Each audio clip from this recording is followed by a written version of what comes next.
এই তৃতীয়খন বৈঠক আনুষ্ঠানিক নহয় যদিও কেইবাটাও সিদ্ধান্ত গ্ৰহণ কৰা হৈছে আৰু আজিৰে পৰা ক'বলৈ গ'লে এটা আনুষ্ঠানিক ৰূপ লাভ কৰিছে।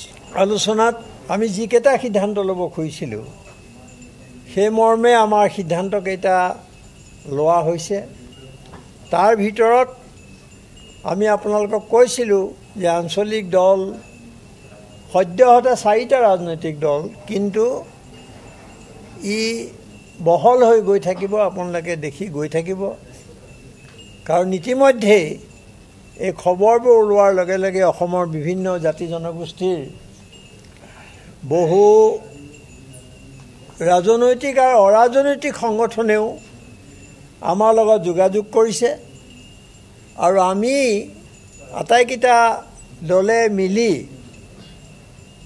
যি আমি এক ফ্ৰণ্ট কৰিব খুজিছোঁ, আমি এটা ফ্ৰণ্ট বুলি ক'লে হ'ব আৰু ফৰাম, সেইটো ফৰাম আমি যিটো কৰিব খুজিছোঁ, ফ্ৰণ্ট কৰিব খুজিছোঁ, তাত সকলোৱে অসমৰ বিভিন্ন ঠাইৰ পৰা সঁহাৰি আহিছে আৰু বহু ৰাজনৈতিক আৰু অৰাজনৈতিক সংগঠনে তাত যোগ দিয়াৰ মানসিকতা প্ৰকাশ কৰিছে। আজি আমি এটা প্ৰথম আমি নামকৰণ কৰিছোঁ যে আসাম ৰিজনেল ফ্ৰণ্ট, অসম আঞ্চলিক মৰ্চা। এই আসাম ৰিজনেল ফ্ৰণ্ট যিটো হ'ব, তাত মই কোৱাৰ দৰে ইতিমধ্যে লাহে লাহে লাহে লাহে ই প্ৰসাৰিত হ'ব আৰু বিভিন্ন আঞ্চলিক শক্তিয়ে ইয়াত অৰিহণা যোগাব। ছেপ্টেম্বৰৰ মাজভাগত, অহা ছেপ্টেম্বৰ মাহৰ মাজভাগত এখন জাতীয় ৰাজনৈতিক অভিৱৰ্তন নহয়, জাতীয় ৰাজনৈতিক অভিৱৰ্তন অনুষ্ঠিত হ'ব আৰু সেই অভিৱৰ্তনখন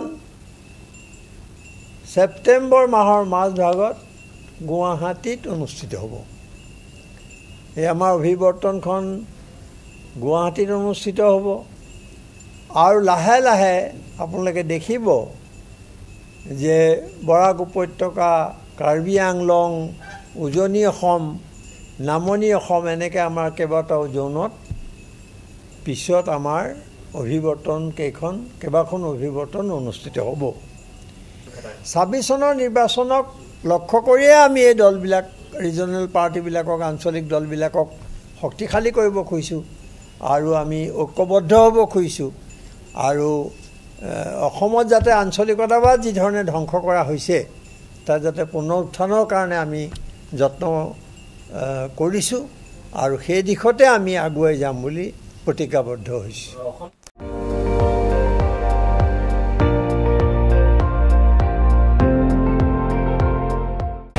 আপুনি চাই আছে ND24, সৰ্বশ্ৰেষ্ঠ নহয়, সৰ্বোত্তমৰ দৌৰা।